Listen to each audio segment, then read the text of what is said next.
기도하겠습니다. 하나님, 이 시간에 살아있는 하나님 말씀을 듣기를 원합니다. 성령 하나님, 이 시간에 역사하여 주셔서 우리의 마음의 문을 열어주시고 마음의 밭을 기경하여 주셔서 살아있는 하나님의 말씀이 심겨질 수 있도록 역사하여 주시옵소서. 방해하는 모든 사단의 세력들을 물리쳐 주시고 오직 하나님 말씀에만 집중하는 시간이 되게 하여 주옵소서. 예수님의 이름으로 기도합니다. 아멘. 말씀을 들어가면서 질문을 하나 하겠습니다. 이것이 무엇인지 한번 맞춰보세요. 이것은 사람의 어떤 행동이 될 수 있고요, 행위가 될 수 있고요, 마음가짐이 될 수 있습니다. UCLA 대학 연구팀은 이것이 뇌를 물리적으로 또 화학적으로 변화시킨다고 연구 결과를 발표했습니다. 연구팀은 이것이 행복 호르몬을 활성화하고 이로 인해 평상시 우리 몸에 아주 유익을 주는 3가지 호르몬이 분비가 된다고 해요.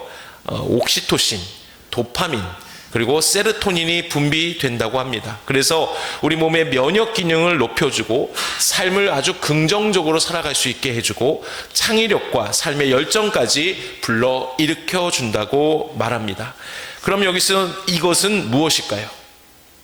힌트는 하는 삶이에요. 그렇죠? 예, 이것은 바로 감사입니다. 감사하는 삶은 처음에 아무런 변화가 없어 보이지만 시간이 흐르면 흐를수록 우리의 삶이 감사에 맞춰지게 된다면 우리의 몸과 정신뿐만 아니라 우리 주변에도 더 많은 선한 영향력을 발할 수 있게 된다는 거예요. 이 감사에 대한 또 다른 연구가 있었습니다. 네팔의 어느 한 대학교에서 현지 호텔 직원들을 대상으로 이와 같은 실험을 했습니다. 3 부류로 나왔어요. 첫 번째 부류는 매일 감사일기를 쓰라고 했어요.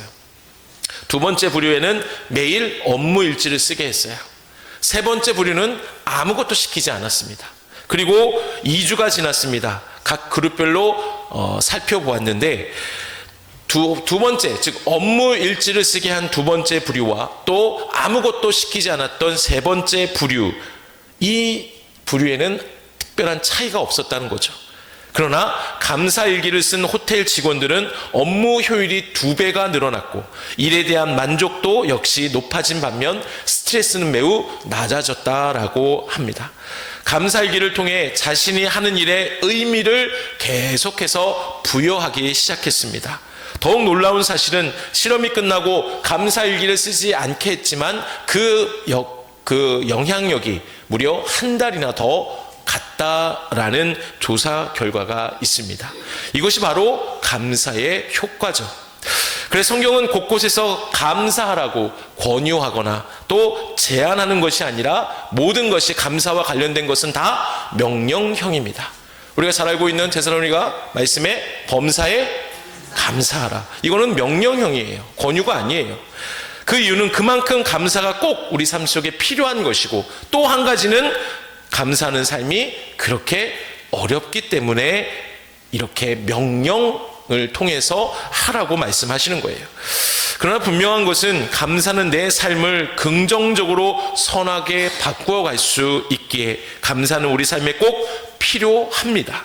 그런 의미에서 옆에 분들과 한번 인사해 볼까요? 감사의 인사 한번 해봅시다. 그냥 감사합니다 말하지 마시고, 네, 그럴 줄 알았어요. 그냥 감사합니다로 끝날 줄 알았죠. 이래서 감사합니다 해보세요. 시작. 또 제 말 따라 이래서 하지 마시고 이유를 들어서 말씀하시라고요. 왜 감사한지 잘 보시고. 우서가 교회 와서 목사님께 와서 인사해줘서 너무나 고마워, 감사해. 제일 먼저 와서 저한테 인사해줘요. 우석이가 얼마나 예쁜지 몰라요. 여러분 다 했습니까? 네, 웃음꽃이 피지 않습니까? 그러니 이게 바로 감사의 효과죠. 오늘 본문은 누가복음 17장 11절 19절은 예수님께서 예루살렘으로 가는 그 길 가운데 있었던 나병 환자, 즉 피부병, 문둥병자를 고치신 이야기입니다. 어떤 일이 일어났는지 오늘 본문의 말씀을 하나씩 보면서 함께 살펴보기를 원합니다. 먼저 11절 13절 보시면 예수님께서 예루살렘으로 가실 때에 사마리아와 갈릴리 사이길로 가셨다. 지리적으로 보면 이곳은 이스르엘 골짜기를 얘기를 해요. 그 골짜기를 가면서 어느 한 마을에 들리셨어요. 이때 마을 밖에 살고 있었던 나병 환자들이 예수님을 멀리 서서 보게 됩니다. 그리고 예수님께 예수 선생님이여 우리를 불쌍히 여기소서 소리쳤습니다. 여러분, 나병은 절대로 단순한 피부병이 아니라 사회적으로 완전히 고립된 병이었어요. 이들은 마을 안에 들어갈 수 없었고 사람들과의 접촉도 금지되었습니다. 그들의 삶은 말로 그냥 절망 그 자체였어요. 그러나 그들은 예수님이 지나가신다는 소식을 듣고 희망을 품었습니다. 그리고 멀리서나마 예수님을 향해 소리쳤습니다. 여러분, 이 장면은 우리에게 아주 중요한 메시지를 주고 있죠. 그것은 우리는 과연 어려움과 절망 속에서 누구를 찾고 있냐는 거예요. 세상이 아닌 예수님을 찾고 계십니까? 그래서 기도의 자리로 가고 있습니까? 어려울 때, 절망 속에 우리가 무엇을 바라보느냐가 바로 평상시 우리가 무엇을 믿고 살아가고 있느냐 알게 해주는 증거가 됩니다. 즉, 그 사람의 믿음을 확인할 수 있을 때가 내 삶에 어려움이 닥쳤을 때입니다. 본문에서 나병 환자들의 외침은 매우 놀라운, 그래서 예수님께서 너무나 기뻐하실 만한 믿음의 외침이었습니다. 그것은 13절에 보면 그들은 이렇게 예수님께 말씀하죠. 얘기하죠. 우리를 불쌍히 여기소서. 자막을 보시면 여기서 불쌍히 여기다라는 말은 곧 긍휼을 얘기해요. 긍휼을 원어로 보면 뭐라고 얘기합니까? 인간의 시작.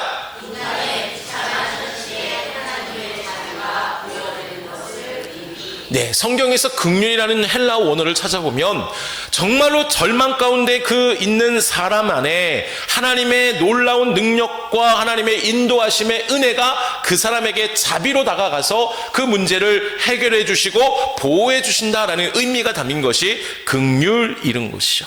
그러니 이들의 외침은 인간의 힘으로는 고칠 수 없는 우리 불치병, 나병도 하나님의 그 자비하심으로 우리를 고쳐주실 수 있을 것입니다 라는 믿음의 고백이었다는 거예요. 우리를 불쌍히 여기소서. 여러분, 우리가 예수님을 믿어 하나님의 자녀가 되었고 하나님 나라의 백성으로 이 땅에 살아가고 있음을 믿으십니까? 여러분, 이건 놀라운 거예요. 왜요? 나의 존재 이유, 나의 가치가 세상에서 하나님으로 바뀌었다는 뜻이기 때문입니다. 그런데 우리 주변의 환경은 어떻습니까? 내가 하나님을 믿어 하나님 나라의 백성으로 살아가는데 이상하게 주변의 환경은 변하지 않고 더 우리를 힘들게 하는 것처럼 보이죠. 그러면 우리는 과연 이러한 상황 가운데 어떻게 살아가야 합니까? 다른 방법 없어요. 하나님 나라의 원칙만 생각하시면 됩니다. 무엇이에요? 하나님 나라는 누가 통치하십니까? 하나님이 통치하시는 거예요. 그 하나님이 누구시죠? 전능하신 하나님이세요. 그러면 우리가 그 나라의 백성이라면 문제가 생겼을 때 세상적인 방법으로 그 세상을 쫓아가는 게 아니라 누굴 쫓아야 되는 거예요? 전능하신 하나님을 쫓아야 되는 거죠. 그것이 바로 하나님 나라 백성이 해야 할 마땅한 일입니다. 그러니 우리는 오직 문제가 생겼을 때 전능하신 하나님만 찾아야 돼요. 하나님께 나아가 기도해야 돼요. 물론 그렇다고 문제가 생겼는데 와서 열심히 기도만 하는 게 아니죠. 그만큼 내가 노력할 만큼 노력도 해야겠죠. 탁구 좋아하십니까? 네, 권경민 쌤 탁구 좋아하시죠? 전문적으로 배우셨다는 얘기가 소문이 있던데, 준 프로라는 얘기는 없었습니다. 자, 그런데 탁구를 처음 배울 때 뭐부터 합니까? 자세부터 하잖아요. 계속 치면 가만히 있는 게 어떻게 해요? 치면 자세, 치고 자세. 이게 왔다 갔다 바로바로 움직여야 돼요. 왜 그래요? 공이 워낙 빠르잖아요. 그러니까 그 공을 내가 세게 친다고 해서 문제가 아니라 세게 치고 나서 다시 받아야 될 자세가 준비되는 거예요. 근데 나도 모르게 이게 계속 훈련되면 어떻게 돼요? 내 몸이 기억해요. 치고 가면 계속 그냥 나도 모르게 치고 자세, 치고 자세, 치고 자세 이렇게 되는 거죠. 무슨 말인지 아십니까? 여러분, 우리가 어려움이 왔을 때에 세상 방법 의지하는 게 아니라 하나님만 갈망하고 하나님만 찾게 되면은 우리가 문제가 생기면 걱정하지 않고 어떻게 돼요? 하나님을 찾는 거예요. 기도하게 되는 거죠. 그게 바로 공식이에요. 문제가 생겼네? 기도해야지. 이게 공식이에요. 따라해보세요. 문제가 생겼네? 기도해야지. 이게 우리가 자연적으로 나와야 되는 거예요. 그러므로 여러분, 이 믿음으로 살아가시길 바랍니다. 문제 아무리 고민해봤자 해결되지 않아요. 기도해야죠. 하나님께 나와 기도해야 돼요. 왜? 우리 하나님은 우리나라에 통치하시는 분이고 전능하신 분이시기 때문입니다. 아멘. 또 한 가지, 여러분 본문 14절 한번 읽어볼까요? 시작.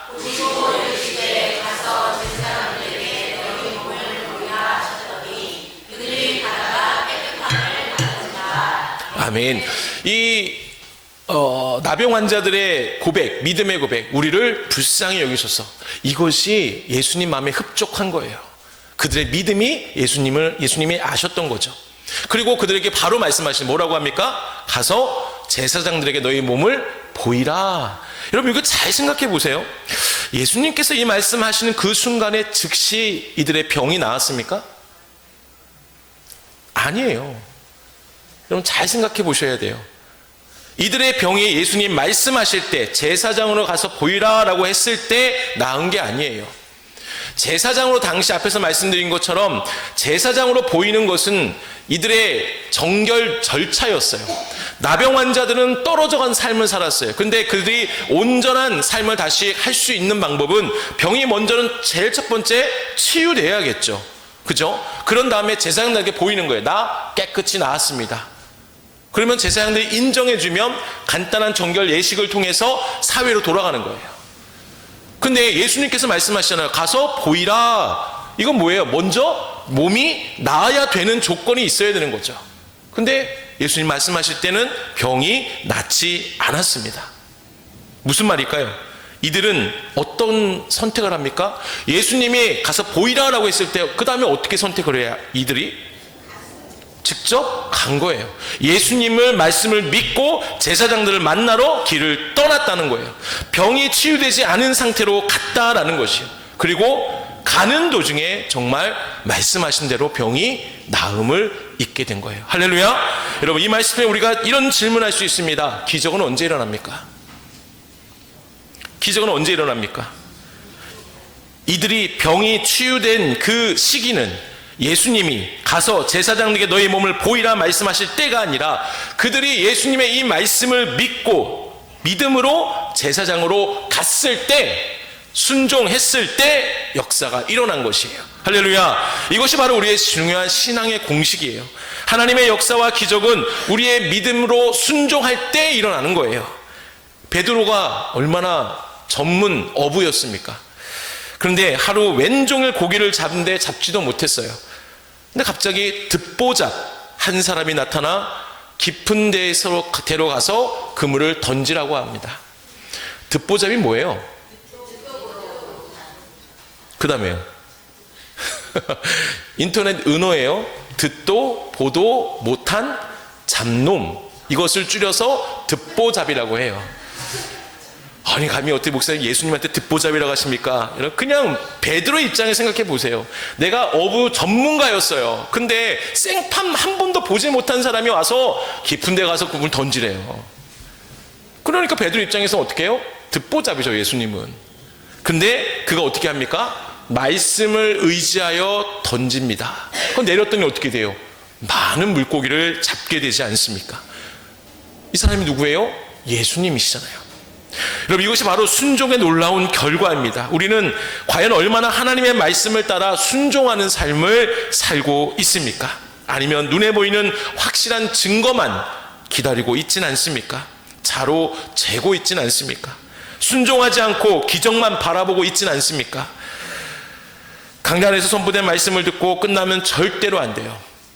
누누이 말씀드리지만 하나님의 말씀은, 모든 말씀은 우리가 일상에서 순종할 때 역사되는 그런 논리로, 그런 어떤 움직임으로 쓰여진 거예요. 믿으십니까? 하나님의 영감이라는 것은 바로 그런 의미가 있는 거예요. 말씀을 순종해야 돼요. 그래야 하나님의 역사가 일어납니다. 그러니 우리는 그저 내 눈에 보이기 전에 하나님 말씀하셨다면 믿음으로 순종해야 합니다. 얼마 전에 우리 유초동부 앞에서 잠깐 또 언급했지만 아이들의 몸 찬양을 보면서 얼마나 감동이 되셨습니까? 저도 너무나 감동이 되어서 여러분께 말씀을 드렸죠. 여러분 지갑을 여십시오. 저의 이 말에 순종한 성도들이 있습니다. 저는 다 알고 있어요. 그런데 하지 않은 성도들이 더 많습니다. 이렇게 작은 말씀에도 순종한다면 하나님은 분명 그 말씀을, 그 믿음을 기뻐하십니다. 적어도 저의 마음은 어떨까요? 제가 이렇게 간단하게 말한 것에 대해서 순종하는 그 성도들의 모습을 보면은 제가 어떻겠냐고요. 얼마나 기뻐할까요? 그죠? 아, 순종하셨구나. 그러면 제가 가진 게 뭐가 있겠습니까? 그분께 금은보화를 드릴 수는 없어요. 하지만 기도할 때 어떻게 할까요? 더 간절히 기도해 주지 않을까요? 저도 이런데 하나님은 어떻게 하시냐고요. 따라해 볼까요? 순종만이 답이다.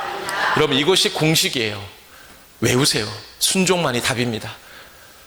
기적을 기다리기 전에 먼저 순종하는 삶이 되시기를 주님의 이름으로 축복합니다. 우리 계속해서 말씀 보는데 이번엔 15절 16절 한번 읽어볼까요? 시작.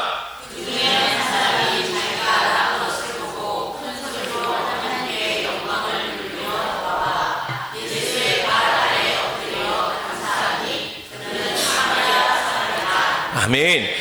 10명이 고침 다 받았는데 한 명만 돌아옵니다. 그리고 감사했습니다. 그냥 감사한 것이 아니라 큰 소리로 하나님께 영광 돌리며 예수님 발 앞에 엎드렸습니다. 자막을 보시면 발 앞에 엎드리다라는 이 말을 좀 직역하면 뭐라고 합니까? 그는 얼굴을 떨어뜨렸다. 이것은 어떤 의미가 있어요? 상대방에 대한 극도의 존경의 표시. 정말로 내가 이 사람을 존경합니다. 내가 이 사람이 무슨 말을 하든 뭐가 되든 나는 믿겠습니다. 그런 존경의 표시가 담겨 있는 것이죠. 이 사마리아 사람은 자기를 취한 예수님께 최고의 존경의 뜻을 표하기 위해 지금 예수님 발 앞에 엎드려 있는 거예요. 그래서 놀라운 사실이 이 사람이 어떤 사람이라고요? 사마리아 사람이라는 거예요. 이게 왜 중요하냐? BC 722년에 북이스라엘이 아수르에서 멸망을 당하죠. 그리고 아수르가 어떤 정책을 펴니까? 혼합 정책. 즉 이스라엘과 다른 나라 살게 해서 혼연이를 태어나게 하는 정책을 핀 거예요. 그래서 거기서 나온 사람들을 일명 사마리아인이라고 얘기하는 거예요. 그래서 정통 유대인들은 우리 혈통을 중요시하기 때문에 혼혈인 사마리아인과 같이 섞여 사는 걸 정말 싫어했어요. 정말로 싫어했어요. 여러분, 요즘은 그게 참 많이 없어졌지만 예전에 경상도와 전라도 만나면 어떻게 돼요? 엄청나게 싸웠죠. 그죠? 거시기 했죠, 진짜. 이것을 뼈저리게 느낄 수 있는 곳이 군대였어요. 군대는 경상도 사람은 그렇게 전라도 사람들을 괴롭혀요. 또 전라도 사람은 그렇게 경상도 사람을 괴롭혀요. 그 중간에 껴있는 충청도는 어떻게 될까요? 저 충청도 사람인데 어떻게 됐을까요?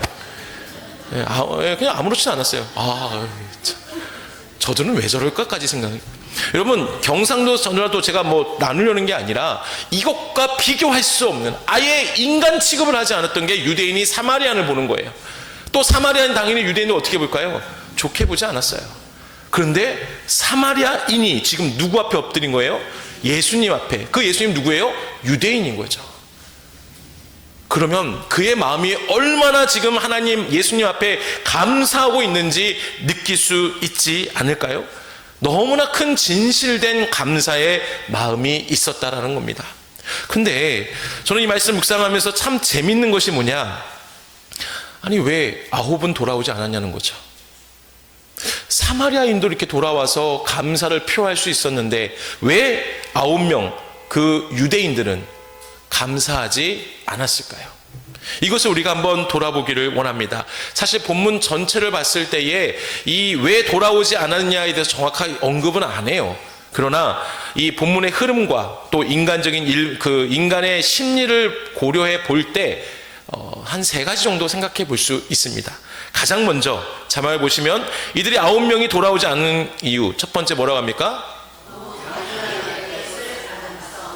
이게 무슨 말일까요? 9명의 나병 환자는 예수님의 기적을 경험했지만 그것을 당연한 일처럼 여길 수 있었다라는 겁니다.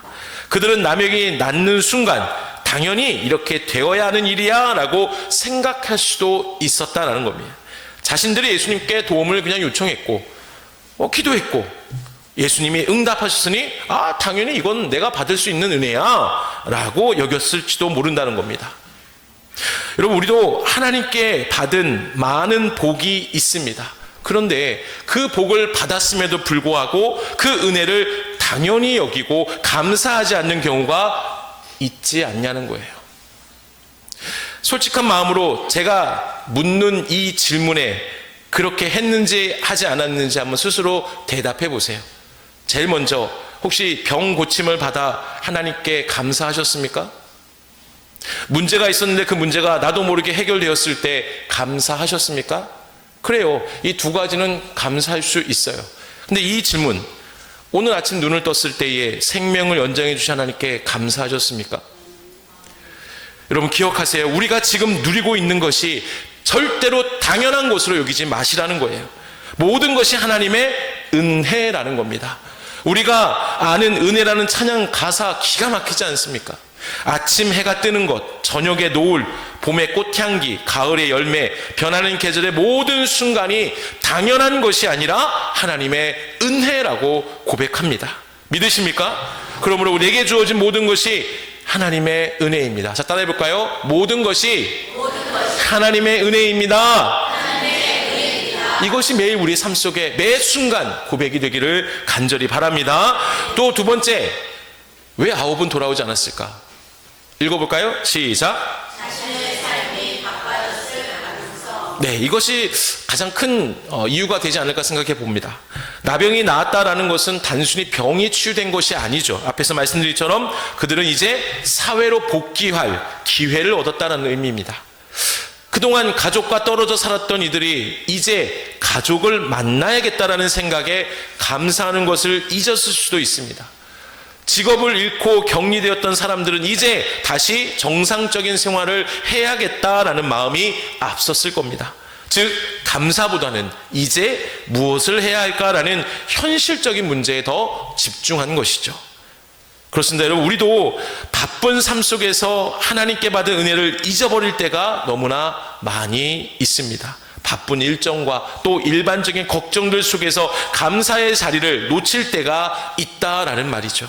바라기는 여러분, 우리 풍성한 교회 성도님들은 절대로 감사를 잊지 않는 날마다 감사의 고백이 넘치시기를 간절히 바랍니다. 감사가 훈련이 되어야 돼요. 그래야 나도 모르게 아까 말씀드린 대로 탁구 연습할 때 치고 자세 이 공식이 내가 어떤 순간에도 감사할 수 있는 삶을 살게 원한다면 매일마다 감사하는 훈련이 필요한 거예요. 지금 내가 어려운 가운데 어떻게 하나님께 감사할 수 있을까 고민하고 또 감사하는 거예요. 그래서 감사 일기를 쓰는 교회도 있죠. 매일 3가지 감사하는, 그래서 그 감사한 내용을 단톡방에 올리고 또 서로 나누고, 감사가 나눠지면은 그만한 은혜가, 엄청난 은혜가 말도 안 나오네요. 여러분, 저만 이렇게 열정적으로 안 했으면 좋겠어요. 같이 했으면 좋겠습니다. 아멘. 감사를 잊지 마세요. 감사는 훈련입니다. 마지막 한번 보면 왜 9명은 돌아오지 않았을까? 뭐라고 합니까?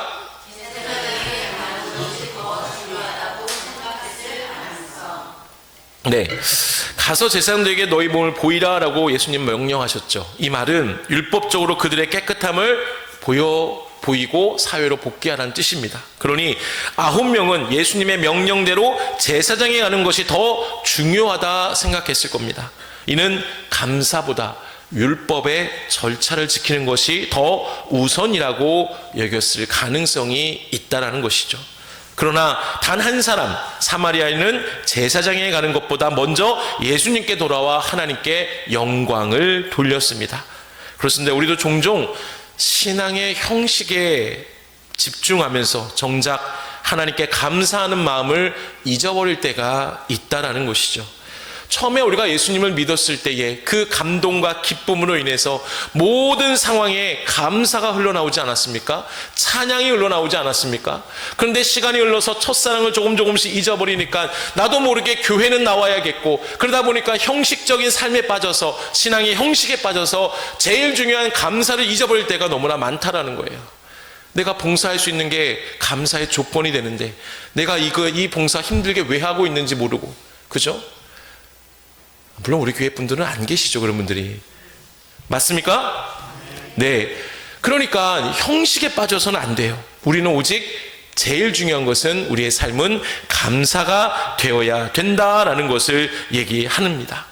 여러분, 신앙인과 종교인은 다른 것을 어떻게 분별할 수 있느냐? 감사예요. 신앙생활하면서 감사가 없는 사람은 종교인이에요. 근데 감사가 넘치면 그 사람은 진짜 신앙, 믿음의 사람이죠. 여러분은 신앙인입니까? 종교인입니까? 예, 말씀을 정리합니다. 여러분, 오늘 말씀을 통해서 우리가 마음에 새기며 결단하기 원합니다. 오늘 처음에 말씀드린 것, 어떠한 문제가 올지라도 누구만 찾아라? 하나님만 찾으세요. 하나님 나라 백성으로 하나님만 찾으시기 바랍니다. 또한 그래서 공식 잊지 말아야 할 것, 문제가 생기면 기도하자. 문제가 생기면 기도하자. 그 두 번째, 우리가 잊지 말아야 할 것은 기적을 원하신다면 순종하세요. 너무나 중요한 말씀이죠. 기적을 원하신다면 순종하자라는 이 공식을 또한 잊지 마시기 바랍니다. 그리고 세 번째, 우리가 감사를 잊지 마시기 바랍니다. 17절 19절 말씀 보면 10사람이 다 깨끗함을 받지 아니하느냐, 그런데 9은 어디 있느냐 예수님 물으시죠. 그리고 감사한 한 사람에게 너의 믿음이 너를 구원하였느니라. 여기서 중요한 점은 10명 모두 병이 나았지만 오직 감사한 한 사람만이 구원의 확신을 얻게 되었다라는 겁니다. 병의 치유보다 더 중요한 것은 영혼의 구원입니다. 그리고 그 구원의 믿음은 감사하는 태도를 통해 드러나게 되었음을 말씀을 통해 알게 됩니다. 그러게 앞에서 언급한 9명이 왜 예수님께 감사하지 않았을까라는 이 질문의 답을 기억하면서 우리가 날마다 다음과 같은 감사의 삶을 점검하는 삶이 되기를 원합니다. 자막을 보시면 첫 번째, 시작.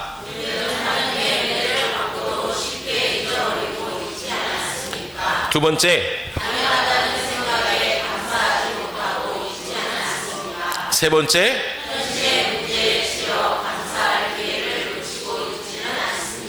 아멘. 여러분, 이 질문을 이번 한 주간 매일매일 한번 스스로 해보시기 바랍니다. 그리고 감사의 삶을 사시기 바랍니다. 감사는 믿음의 증거입니다. 우리가 하나님의 은혜로 구원받았음을 믿는다면 우리의 입에 감사가 날마다 흘러 넘치시기를 바랍니다. 그래서 그 믿음을 하나님께 보이며, 그래서 감사가 습관이 되는 삶이 되어서 하나님 보시기에 정말로 기뻐하시는 감사의 삶을 넘치는 믿음의 성도들 되시길 주님의 이름으로 축원합니다. 우리가 말씀을 기억하며 함께 찬양하겠습니다. 앞에서 잠깐 얘기했던 은혜라는 찬양이에요. 우리가 이 은혜를 깊이 믿고 살아간다면 모든 상황 속에서도 감사할 수 있습니다. 그래서 이 가사가 여러분 우리의 신앙의 고백이 되기를 간절히 바랍니다.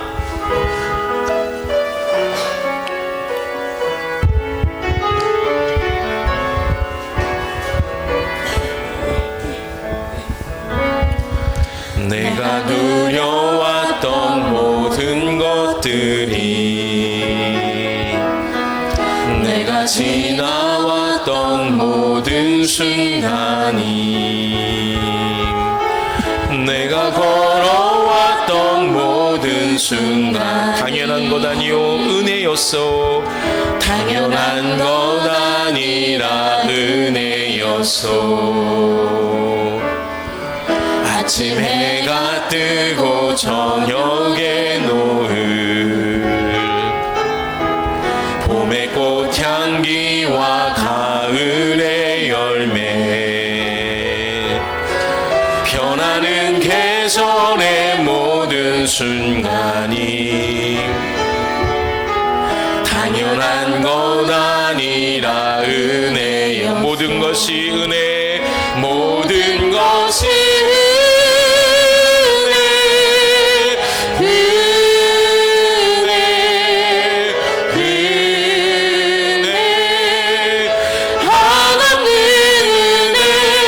삶에 당연한 것 하나도 없었던 것은 모든 것이 은혜, 은혜. 이절합니다. 내가 이 땅에 태어나, 내가 이 땅에 태어나 사는 건 어린 지금까지 숨을 쉬며 살며 꿈을 꾸는 삶 당연한 것 아니라 은혜여서 내가 하나님의 자녀로 살며 오늘 찬양하고 예배하는 삶 오늘 찬양하고 예배하는 복음을 삶 전할 수 있는 축복이 복음을 전할 수 있는 축복이 당연한 것 아니라 당연한 것 아니라 우리 믿음으로 고백합시다. 모든 것이 모든 것이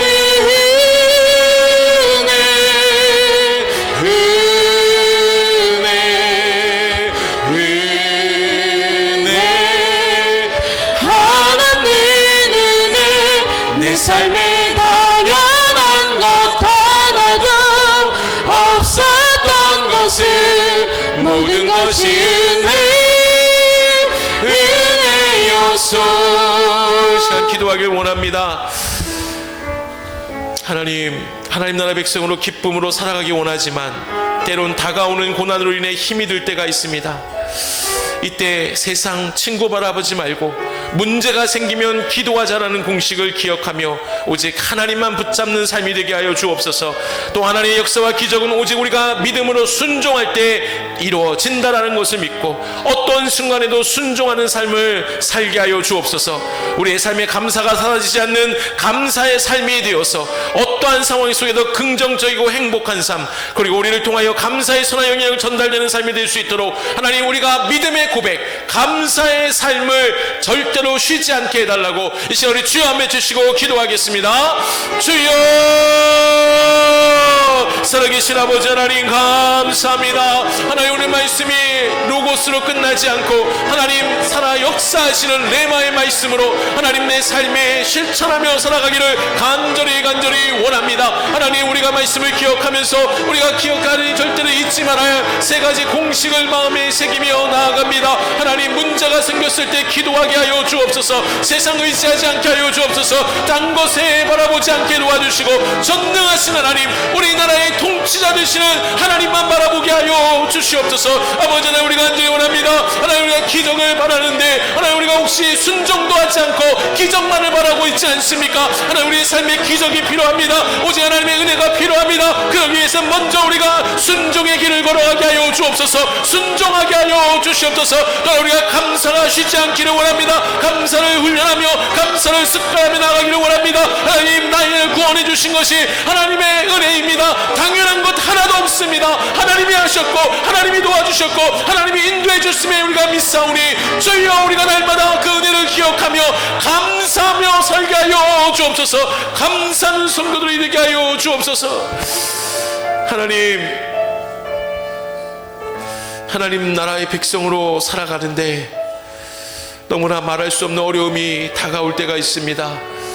그럴 때 세상 바라보지 않고 하나님 나라 백성으로 전능하신 하나님만 찾는 믿음을 도하여 주옵소서. 문제가 생기면 기도하자, 문제가 생기면 기도하자, 이 공식을 잊지 않게 하여 주시고 또한 하나님 우리 삶 속에 날마다 하나님의 놀라운 기적이 넘치기를 원합니다. 그런데 그 기적은 순종할 때 일어난다라는 것을 믿고 하나님 날마다 순종의 길을 걸어가게 하여 주옵소서. 하나님 감사가 끊이지 않기를 원합니다. 혹시나 내 삶 속에 내 모든 것들이 당연하다 여기고 있지는 않습니까? 그 모든 것이 하나님의 은혜이고 하나님의 섭리의 은혜임을 우리가 믿고 날마다 감사하며 살게 하여 주옵소서. 신앙의 형식에 빠지지 않게 하시고 바쁘다는 핑계로 하나님 감사를 쉬지 않는 하나님 믿음의 삶, 감사가 곧 믿음의 증거임을 잊지 않고 날마다 감사의 삶을 살게 하여 주시옵소서.